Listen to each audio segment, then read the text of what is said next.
I'm about to feed them to the sharks right now. Get them hype right now. Yeah. You know the ground is up. Yeah. Everybody that trains, you know the game. Yeah. So let's get it. Slap it up, bump it, and roll. Hey. Yeah, that's the way that it goes. Ain't no better way to better yourself in this game. You're feeling the growth. That's time on the mat. We put in the work. Believe it ain't easy, I know. But we train for the love of the game, the love of the art. Now slap it up, bump it, let's roll.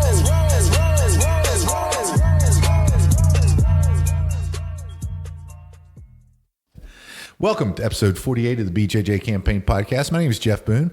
I'm an A3 blue belt, 2 stripes. Phil Coors, A2, blue belt, 1 stripe.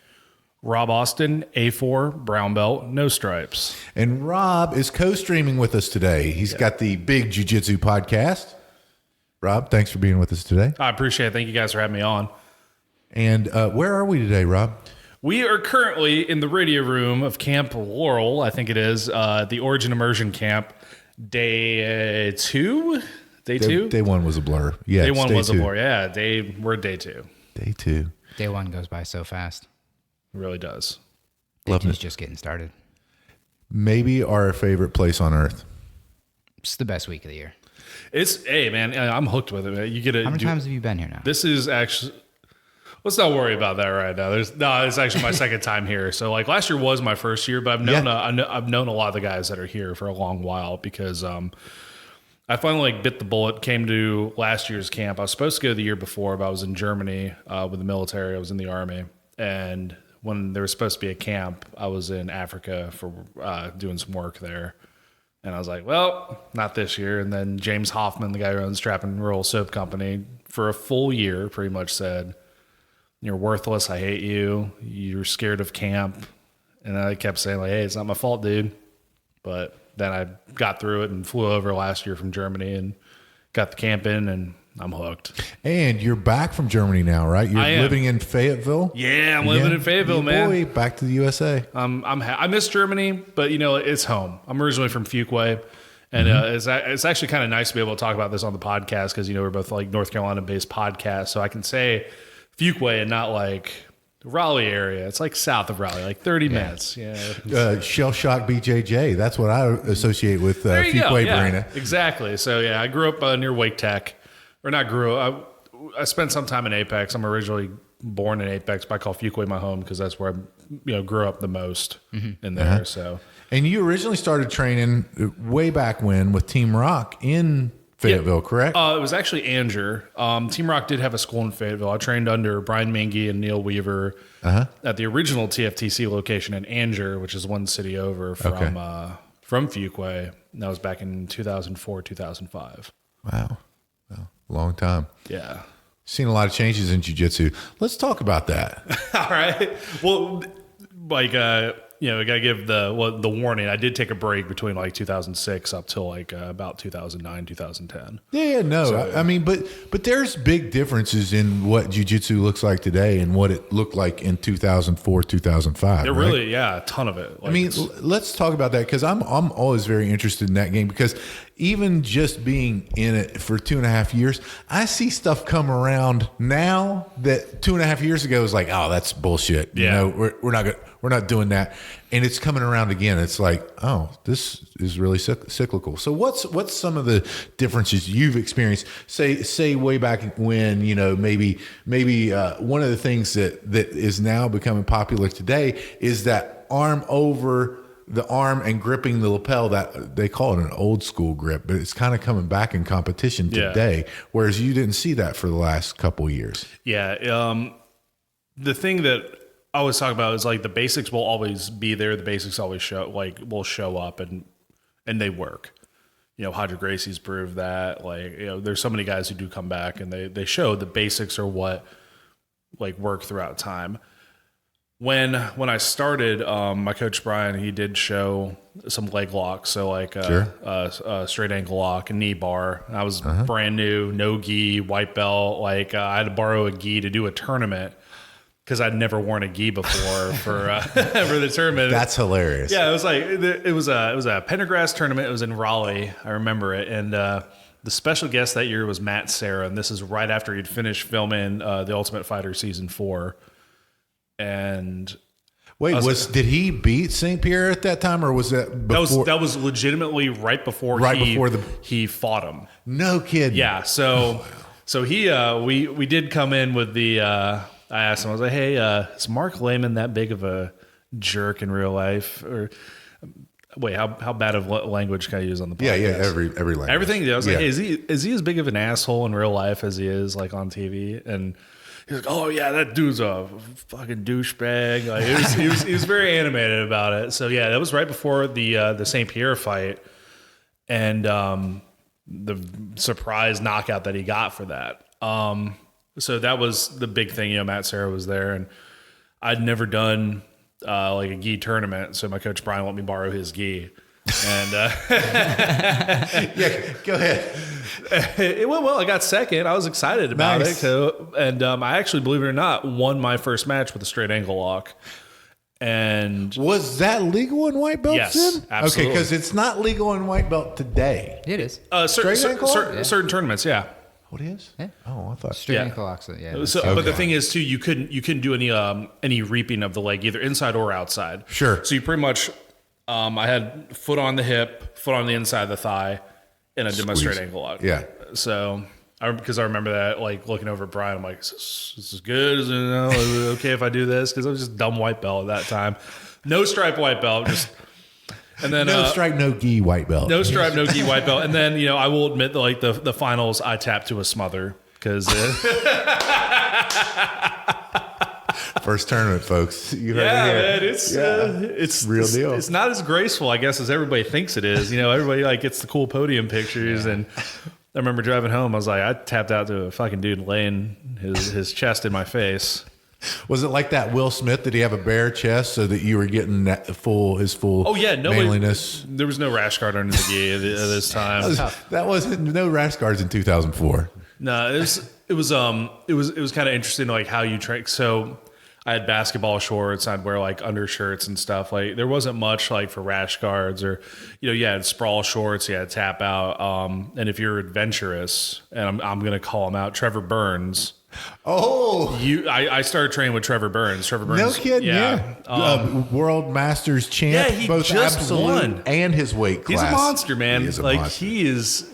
He's a rough dude, and I'm gonna call him out because I love him. I have picture, I have evidence of it. But he would wear Valley Tudo shorts to train Noki, and he was Trevor. Bring them Valley Tudo shorts back. I agree, baby. man.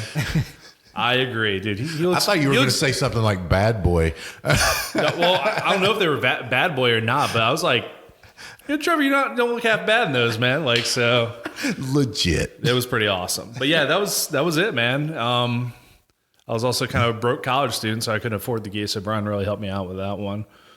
But yeah, that's kind of how it was with I guess like leg locks. But that was like a limited white belt knowledge of what was going on at the time. And then I guess fast forward to 2009, 2010 when I started back up. I was kind of joined the military and kind of fell back in with combatives. And I was a super badass, like no stripe white belt. So like in combatives terms, it was pretty good for like everybody else who hadn't done anything. So I'm really good at smashing people with no experience whatsoever. And I was like, well, it's probably about time I get back into it. It'd be nice. And then I was in Virginia. I found a school out there. Which one did you go to? I was at, it was originally called USA Jiu Jitsu. It was in Springfield, Virginia, which it later turned into Matt Larson Combat Fitness Center. Okay. Like 3 months before I left there. Nice. And initially, what drew you, Rob? What drew you to jiu-jitsu? What was that? I mean, for me, just as an example, I was a wrestler and I'd gotten way out of shape and I was, I was listening to Jocko, who's here at camp, and was like, I got to get back into something. And I was like, this is it. Whenever I did it, I was like, holy cow, this is it for me. This is good. Did you wrestle in are you from North Carolina? I'm from West Virginia originally. Okay, yeah. Cool. Yeah. So I did Taekwondo for the longest time, and we had a Muay Thai program, I guess if you want to call it that. Pretty much, it was a link system, which was under Jarn Chai, and they're like, "Oh, cool, Muay Thai," and I could do like a jab cross hook. And then when I started training with TFTC, I realized my jab cross hook was not as good as I actually thought it was, and a lot of hard lessons and like how not to be terrible at Muay Thai. I'm still not good at it, but my friend Brian Potter, I met through the Muay Thai school or the Muay Thai program because there wasn't much in the area of Fuquay at that time. It was either you did Taekwondo at the school I was at, or you did Taekwondo at the other school on the other side of the city, or you drove into like Raleigh, which for a like 17-year-old, 18-year-old kid it's like a 45-minute drive for me to go train at like what Forge Fitness is now. Billy's place. But it wasn't even on my radar. So I was like, I'll do some Muay Thai. And Potter's like, hey, we're going to watch Pride. I'm like, what's that? He's like, oh, it's MMA.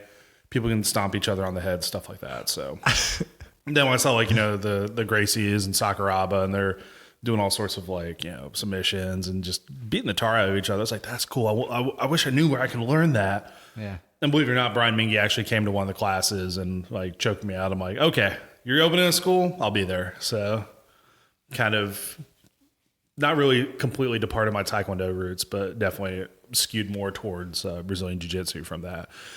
And I just wanted to learn how to choke people out and break arms. And that was just kind of like, what's a early 20s guy want to do, at that time. I got something to prove, and, was a really tough kid before that.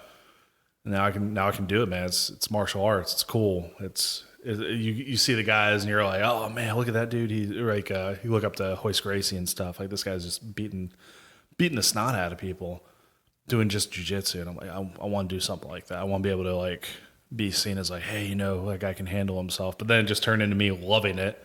Right. And just doing it. Like all the original reasons are like out the door for that.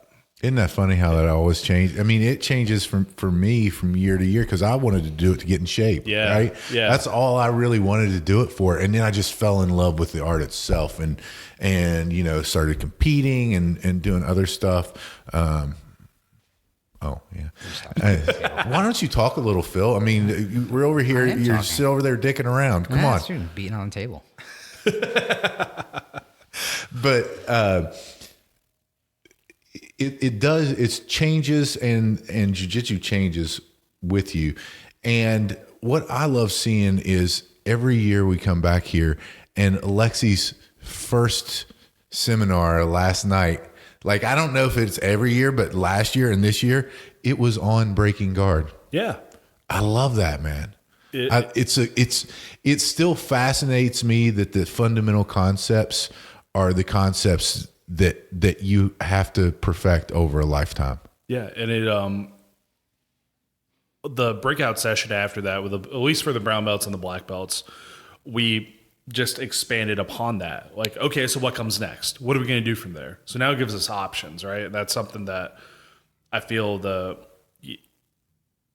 is kind of the cool part of jiu-jitsu because I want to learn about all the weird branches. Like, you can go out there and do this. Like today we did a pass under from De La Riva guard that Dedeco taught.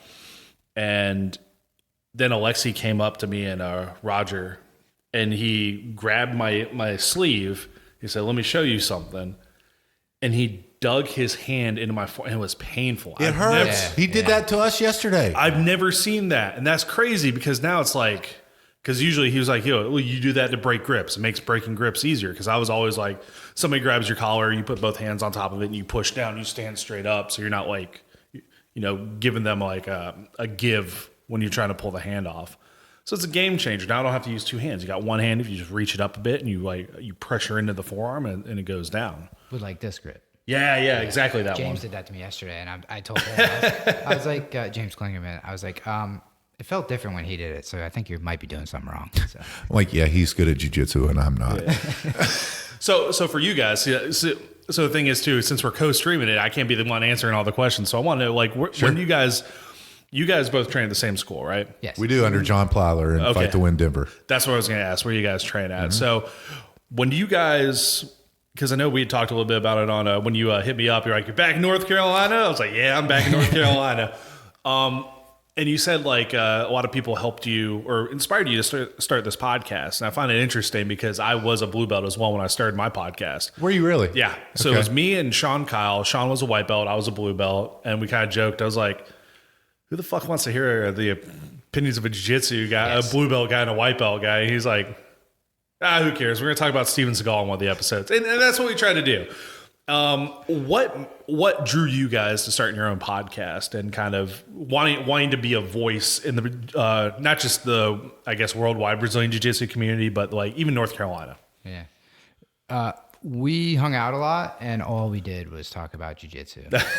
So it's pretty easy. I think we've gotten a lot better over the year or so that we've been doing it at, how the interviews happen and like what we're trying to talk about and keeping it so everybody kind of can enjoy it, but we definitely had that same thing, and we don't ever talk about like a technique or anything like that. He's terrifying. He's a very James terrifying Klingerman staring at the door. Come on in, James. We're doing a podcast now.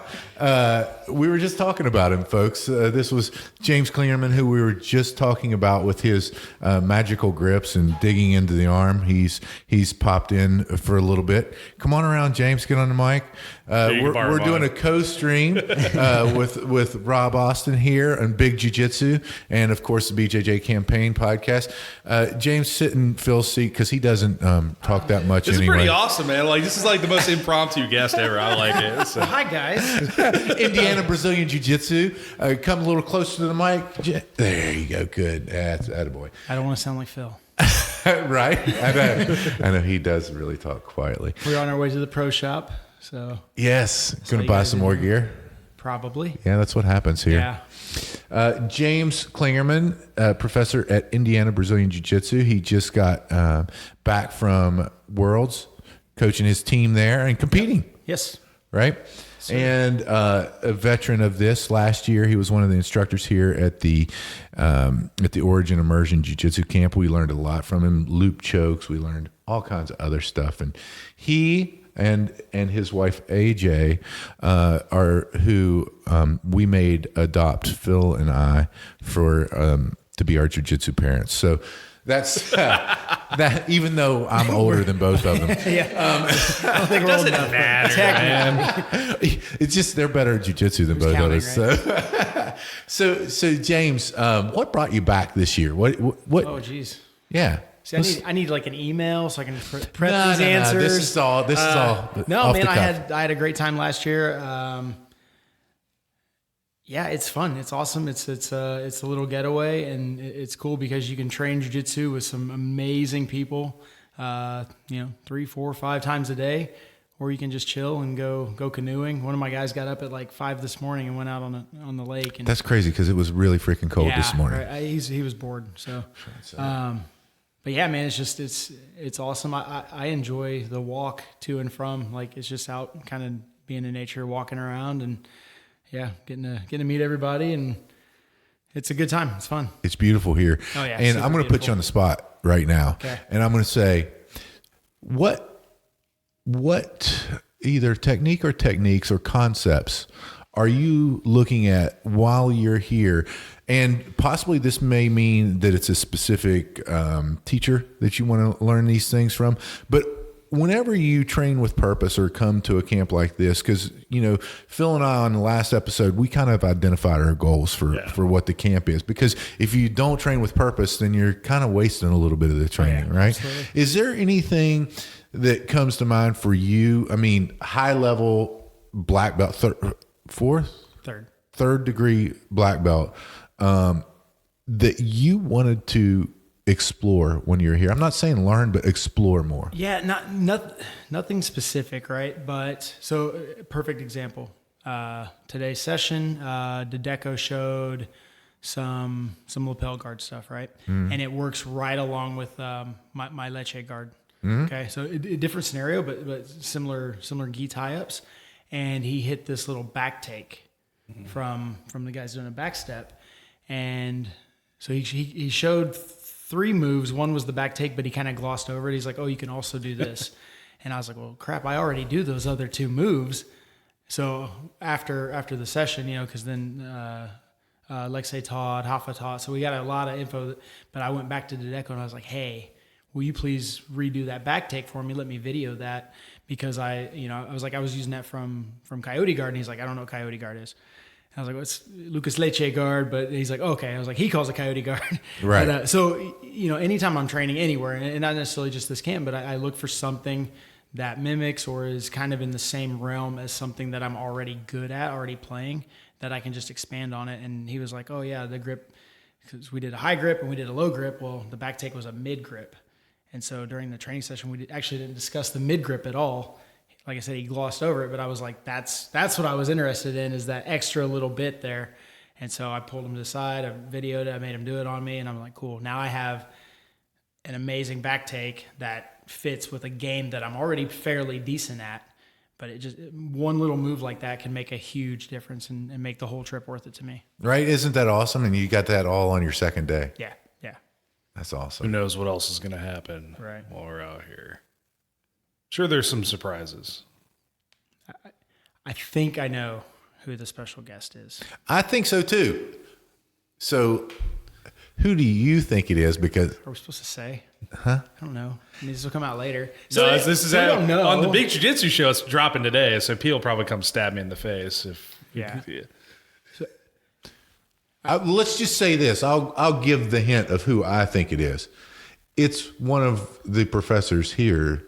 Professors. Yeah, that's my guest. No. Yes. No. Yes, Rob. Can't be. It yes. cannot be. Shut your mouth. It is. He already surprised me in Mike Swain. I was like, oh my. Yeah, I had no idea. Mike When Swain he showed said up last that, night. I was like, oh my God, dude. and then they trained today. Mike Swain taught, and I was like, well, I wanted. No offense to the guy, I know. and no offense to the guys I did train with, who I like I said, I picked up that fantastic move from Dedeco. But I was like, I kind of want, and I don't even like judo. I hate judo, but I want to go train with Mike. Judo's good. Listen, Judo's whatever. good. I'm being 100 here. All right, Rob. All right. Me and Phil hate judo. Why? Listen, I can't argue with James. and He'll it's kill me. boring. I'm a brown belt in judo. I'm 2-time American Yes. Cup champion, and I Really? hate judo. I hate Yeah. judo. Wow. It hurts. It hurts, and I'm not good at it. I need to have you alone on this show. Then I want to talk about that. And I like shooting single legs. But I'm going to say this. It was such a fun session, and I actually learned some judo this morning with Mike Swain. What I will say is, like I said, I did judo for such a long time. I competed in judo, and I always just used jiu-jitsu. Right. Once I learned to wrestle, so when I got my brown belt in jiu-jitsu, my coach was like, hey, you need to learn to wrestle. Like this is your black belt. He's like, jiu-jitsu wise, I could give you a black belt, but I want you to be like powerful. I want you to learn like heaviness and takedowns and like start to wrestle. And so the 3 years I had my brown, that was a big part of my focus. Well, learning to wrestle, I was like, oh, this movement, these grips, these setups, all this stuff is what judo was missing when I was taught judo. Right. And I had fantastic judo coaches. It just, I don't know if their teaching style never resonated with me, or if I was too young to pick it up. Right. But once I learned to wrestle, my judo, after not doing judo for 10 years, my judo got a million times better. So I use the grips a lot, but even now I don't do a lot of traditional throws. I do judo grips with wrestling throws. So I like it. Oh my God, that sounds dirty, and I like it. That is dirty. I'll show you my devil's handshake that I hit at Worlds. I First saw match. that. I love. Oh yeah, the one that you did the tape on. Yeah. Yes. I hit it first match at Worlds. Yes. Nice. Very cool. Yeah, I definitely would like to have you. I'm already putting it out there in the University Yeah. show. Absolutely. I definitely want to hear like the full big story about like the combination of just going wrestling, judo, and like the judo competition stuff. That's wild. Sounds good. Groovy. Very good. Well, James, we will. Yeah, it's just like I'm out of here, man. There's AJ right now waving. We will let you go with AJ Perfect. now. Thank you for coming in here. Absolutely. We really appreciate it. I didn't And mean of course, to hop in on the podcast. now glad I did. The most the guest who's been with BJJ Campaign the most, tied with his wife AJ. It's James Klingerman. Thank you, James. She's not here. No, but she was here on Beauty and the Gi. Oh, she was. You guys did that weren't. co-podcast. So now, Dang. booyah! Shout out to Beauty and the So Gi now, podcast. so what? Now you got to keep them both on there to keep the title like in the family. We're gonna see or, what's like- we're gonna see what's Right. going on. Okay. You're going to be getting emails from, hey, get me on, but not AJ. She'll be like, hey, I've got some real cool stories, but James can't come on. Awesome. That's great. Thanks again, James. Thank you Yeah, so much. appreciate it, Appreciate man. it. See you guys later. Yes. See you in a bit. That was James Klingerman, ladies and gentlemen, Indiana Brazilian Jiu-Jitsu. Please, if you're in the area, stop by and train with him. He's amazing. His Peruvian neckties, loop chokes, everything that he teaches. Von Flu. And he's got endurance BJJ too. Also, Oh, yeah, that's I right. can't fill his shoes. My stories are terrible. Yeah, they are terrible. It's not. Gonna You be just that got to be around They are longer, terrible. man. It's Like, true. so where were we? So, I think it was a good question because that was something like we did talk about before we started it. And I was like, to be totally honest, if another blue belt and white belt started a podcast, I probably wouldn't really care. I know, it's kind of terrible, isn't it? But like, that's just the reality. And like, I knew that going in, and we talked about it early on, especially like, we're not going over any technique. Like, that's just not going to happen. But I think we're up there with anybody and how much we love doing it and how much fun we have and how much I want other people to try it. Yeah. No, I think as long like you're talking about not taking the techniques, not teaching techniques, you take the approach of just having the enjoyment of doing Brazilian Jiu-Jitsu, kind of your own like daily struggle. That's kind of what we try to cover in our podcast as well. It's just we're a white belt and a blue belt who just wanted to talk about Brazilian Jiu-Jitsu and the shenanigans that we had to deal with. Now, thankfully, like what was it? 2 months later, we both got promoted, so it was purple belt and a blue belt. There you go. that was nice. So it gave us maybe a little more legitimacy at that point, but also like. It was cool to chronicle that, like the travel from like on air, going from using a microphone attached to a like electric keyboard for the phantom power that I can use a line out and put it into my computer to record off of Audacity to like now. that's great. Yeah. So, and then I think that I'm really excited for you guys because you're going to be able to like document that as well. Because this is what, 1 full year of podcasting. Just Yeah, about, almost. right? We're 5 weeks away from 4 weeks now away from 1 full year, and I just want to go back to that whenever we're talking about whenever we started it and who inspired us. Honestly, whenever we left, you, Jocko, all Ryan Mickler, who we just talked to. Yeah, that was wild, too. Yeah, that was awesome. Order a man. He's here. He's setting up in the same. He's got like a great podcast. He's asking us questions. I'm like, why are you asking me what we're doing? It's like, about our audio. Our audio just got to not suck. But that's the thing is that I said to Phil, man, we're sitting here, we're talking about jiu-jitsu an hour after jiu-jitsu. Why not chronicle this? Because this is going to give us something to look back on. And, we did with the New Year's episode, we look back on the entire year and what we were doing. Yeah. It's incredible what you learn in a year of jiu-jitsu. it really is. And you're going to forget a lot of it too, which sucks too. But it shows up later. Yeah, no. And I already have some of it, not a lot of it, because I don't really know a lot of it. Times where something comes back and it's like, oh yeah, I like that a lot. Yeah. I did it for like 3 weeks and then I forgot about it completely. Yeah, no, and so yeah. I think that's a big aspect for us is that we hope the audience enjoys it, and we really try to make sure that we're topical and that they do, and make sure that we're not. God knows we're not authorities on really anything other than having fun at jiu-jitsu, because I don't know of anybody who has more fun than me or Phil. Maybe Rob Austin. Possibly. Here at the breakout session, it was just mainly me avoiding Jimmy Mack and Roger trying to kill me, and then Hoffa calling me big and poking me. That's fun. That's still fun for me. So with you guys, 1 full year, right? Almost 1 full year doing podcasting. What are some of the challenges you guys have found with like the growing pains of doing a podcast? Obviously, audio stuff. Yeah. Okay. Yeah. When we got started, I had no concerns at all. I was like, it's 2018. How hard could it be? It seems like everybody has one. Like, it can't be hard. It's harder than you think. It really is. The video stuff was harder. We do like a 40, 50-minute podcast. So like, it's frustrating when you think you have a video that worked and it didn't, and you're like, we can't do that again, Yeah. And that's been a challenge, and Jen helped us a lot. Jen Eads from Beauty and the Gi podcast. Yeah. She spent a lot of time trying to help us equipment and stuff and get it figured out, because it matters. It does make a difference to people. And the other big one is kind of making sure we have enough things to talk about, and actually the funny thing, the one complaint I've heard the most, pretty much the only complaint, is that we're too hard on ourselves. We do make fun of ourselves because everybody who does jiu-jitsu seems to think they suck.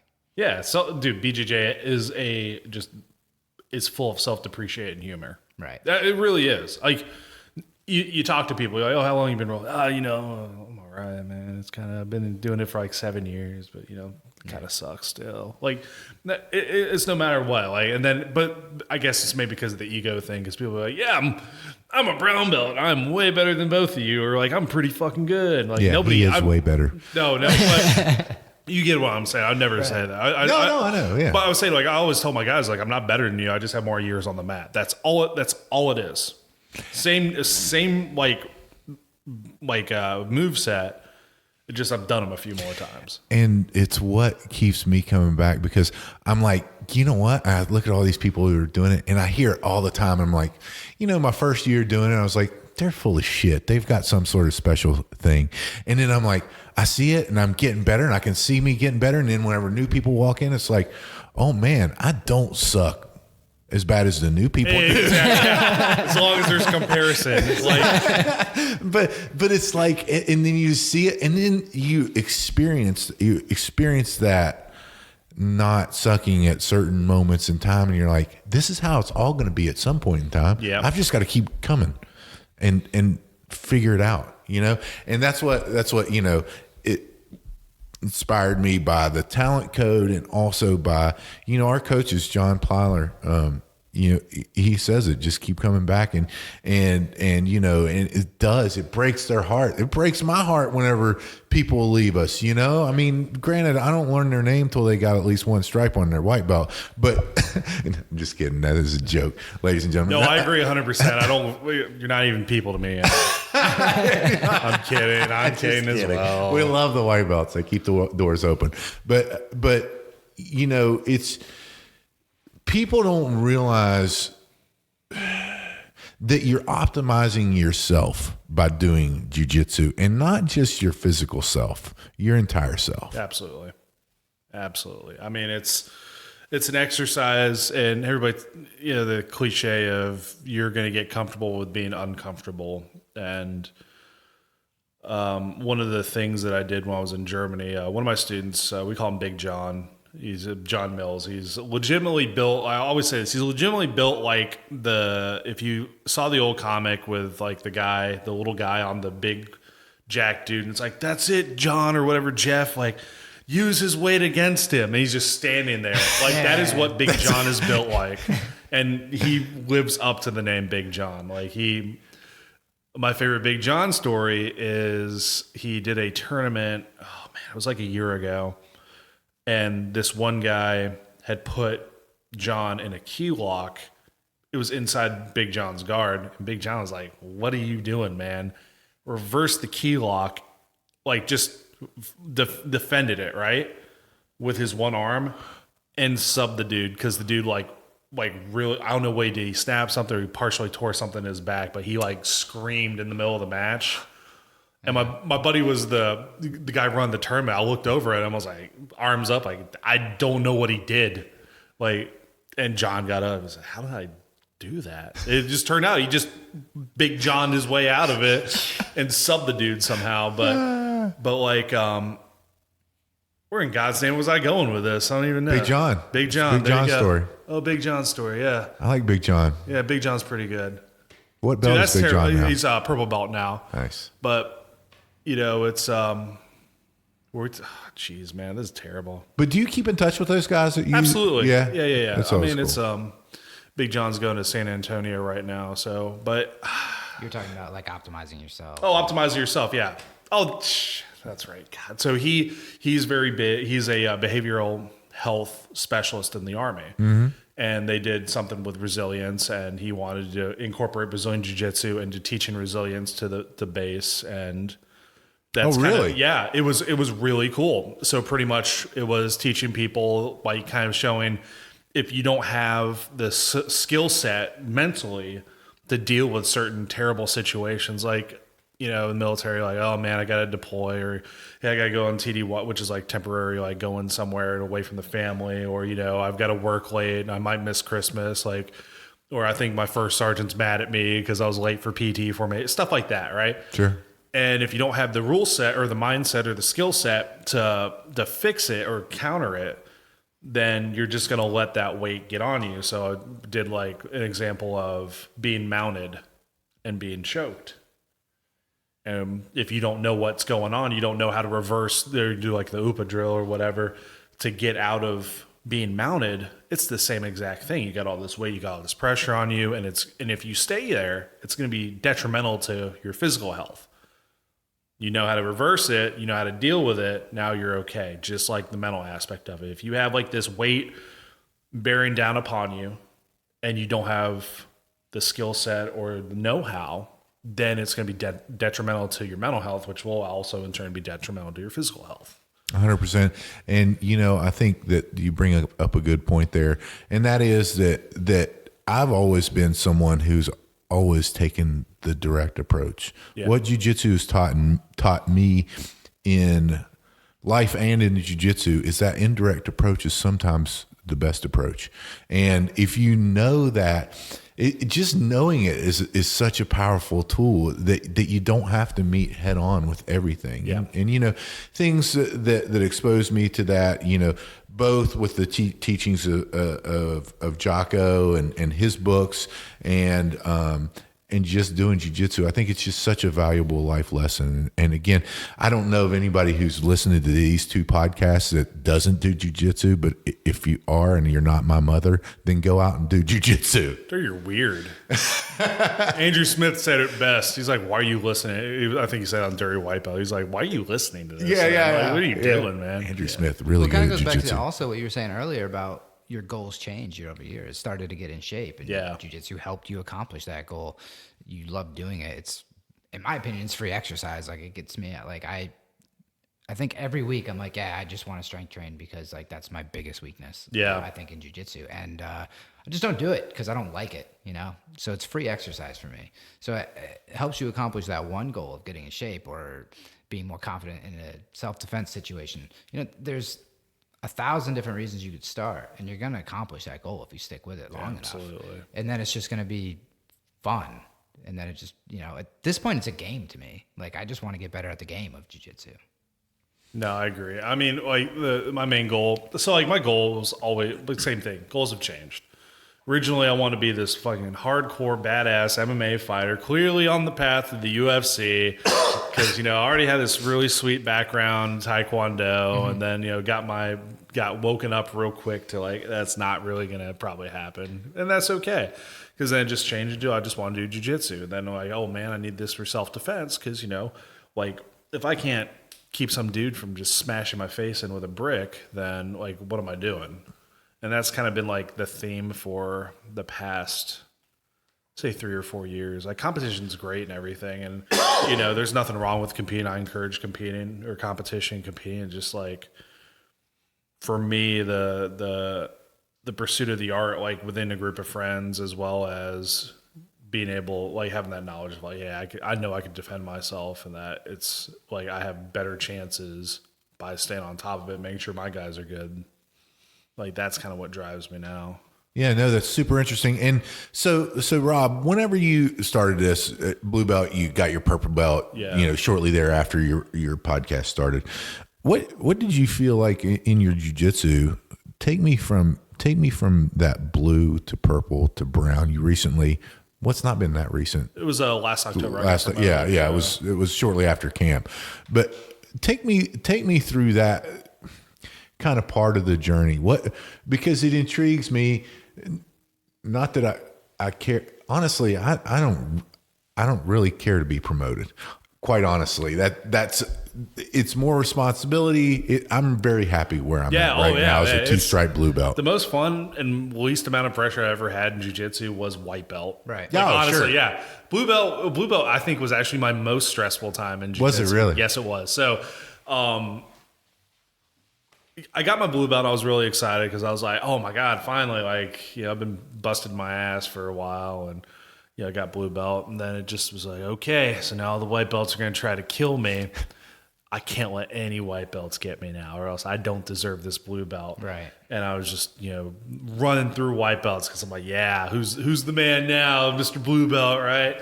Then we had another guy named Rob, and he was a judo black belt, and he caught me with a choke, and I tapped, and I was like, fuck, I got beat by a white belt as a blue belt. That's a judo black belt. Yeah, I know. Well, it doesn't matter because judo and jiu-jitsu are completely. That my stance on that has changed a lot too. Of course, it's pretty much copy. Nah. I'll leave that for another one. But I was like, that's it, man. I suck real bad. So kind of pushed through that. Did a tournament. Got first there, which was pretty cool. I was happy with that. And then moved to Arizona and got just ran through in a tournament that I did there. And I think that was kind of like a wake up call for me. Not really, because the same shit happened in Germany as a purple belt, but we'll get to that in a second. But it was, I was like, maybe I need to work a little bit more on takedowns, because that's really where I was getting, just tooled up on. I wrestled for a couple years in high school, and I was not good at all. I was there. It was like participation trophy level. Sure, yeah. Good job, Rob. You're still still get here. That on your permanent record. Yeah, is what you want. It looked really good on college. I wrestled for 2 years. How'd you do? I was like, well, I wrestled for 2 years. but no. So went to purple belt, and I did a lot of competition as a blue belt. I tried to compete as much as I possibly could in Arizona. Thankfully, there's a lot of stuff to do in Arizona. I didn't go the IBJJF route. I did the SJJF or NABJJF type stuff out there. Then we got purple belt. I got purple belt 20. Oh man, what year was that? Yeah, it was 2013. No, it's 2015. My bad.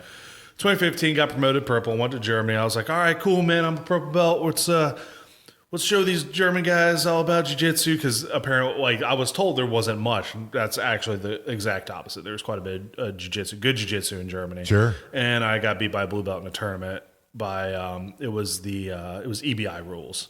Sure. And so final, you were in overtime? We were in overtime. Yeah. No points, man, because I took them down. I was like, I had all my positions because that's what I'm used to, right? And I was like, all right, man, I'm definitely winning this fight. I should be able to submit this dude. No, he was a judo guy too. But I'm like, I should have no problem submitting this guy. And I didn't submit him. We went to overtime. Kind of understood the rules, kind of didn't. I thought if I was attempting a submission from no matter what, that they would keep it going and it wouldn't count as an escape. But I was starting a bow and arrow choke and started cinching it up, and they called it because he got out. But I was pretty down on myself for that. And then I was like, maybe I should just focus on teaching, because I was teaching there, and because I found a lot of joy in that. So me teaching helped get my, skill set a little more solid. And there wasn't as much stress on it. I competed a couple times in Germany. I did a tag team tournament. I did cool. It was pretty fun. Did an MMA fight, and that was really it. And then got brown belt, and I'm like, what do I do? Where do I go from here? I really got to polish this up, for what's coming next, whenever it comes next. But legitimately, it's never been. Well, blue belt, I do remember I was kind of hunting for it in a sense, because nobody wants to be the white belt forever. That just... Yeah, everybody wants that validation. Yeah. I'm a blue... I'm with the cool guys now. Look at me. I'm over here with the cool guys. And then, purple just showed up, and brown kind of the same thing. I'm like, all right, cool. I appreciate y'all kind of feeling that I'm worthy of it, but the mindset and just... It was not quitting. There were plenty of times I wanted to, but it's just, I almost joke about being that project car. Put too much money into it, I can't just throw it away, man. I gotta keep going. We're gonna get that bad boy running one of these days. It'll be great. It's gonna be awesome. And then you're just the car never ran. And then it's just Eventually it will. You just sank so much money into it. Nah, but I actually enjoy it. I enjoy it a lot. And like you guys are talking about, it's just different goals, man. It always changes. And I think that's what keeps it fresh. Yeah. Black belt may be the goal, but like the real goal is just coming here, seeing people training, meeting people, traveling, like all that stuff. Yeah, but is it the goal? Like whenever, and I will say this on my refrigerator, I have goals on my refrigerator for me, and it was before I got my blue belt. My goal was to get a black belt, and then I was like, that's a stupid goal, because I just want to get better at jiu-jitsu. Because guess what? Every black belt up there was going to tell you there's something that they got. We just got a lesson from James Klingerman. Yeah. He said, I just got a lesson from Dedeco. I mean, Trey Pace said it on the podcast, and Ryan Hall is who told him this, who was his coach at the time. Yeah. He said, you're never as good and you're never as bad at jiu-jitsu as you think you are. And so I just want to get better. That's it. And whether that means black belt, sure. I'm sure at some point in time, if I can, if my old ass doesn't get killed or hurt doing this, you'll be all right. Debilitated, right? I train pretty responsibly, but that I will be. But that's not the goal. No. It's not my goal anyway. It's just to get better. Yeah, that's it. You don't want to make goal, have the Ferrari. How do you get to there, man? You got to take it one step at a time. It's breaking up goals and all this other. Yeah, sure. You might want to have timetables and whatever, man. It's a 10 to 12 year journey for most people. Sure. Unless you're, you're hardcore, just going at it every day, 8 days, 8 hours. BJ Penn. Yeah. Actually, my instructor, he recently just got promoted to a black belt, and he did it in under 6. Wow. Yeah, but I was like, okay, yeah, he's a brown belt with 4 years, 5 years. He's a monster, because that's all he does. Yeah. Trains and trains and trains and trains and trains and traveled to train. And that's how I met him, actually, was because he was out in Europe doing jiu-jitsu, BJJ Globetrotters camp. And I was like, yep, our visions line up, and I'd like to be your student if you're down with it. And that's just kind of how it came to be. That's awesome. Yeah. Well, Rob, we have done about 47 minutes. Oh, perfect. And Phil and I both really appreciate you being on here and co-streaming. And we appreciate being on the Big Jiu Jitsu podcast. So absolutely. Thank you very much for that. And folks out there, if you're not doing something to get better each and every day, get out there and do it. Rob, Bill, me, we all choose jiu-jitsu. We hope you do too. I'm about to feed them to the sharks right now. Get them hype right now. Yeah. You know the ground is our ocean. Yeah. Ocean. Everybody that trains, you know the game. Yeah. So let's get it. Slap it up, bump it, and roll. Hey. Yeah, that's the way that it goes. Ain't no better way to better yourself in this game. You're feeling the growth. That's time on the mat. We put in the work. Believe it ain't easy, I know. But we train for the love of the game, the love of the art. Now slap it up, bump it, let's roll.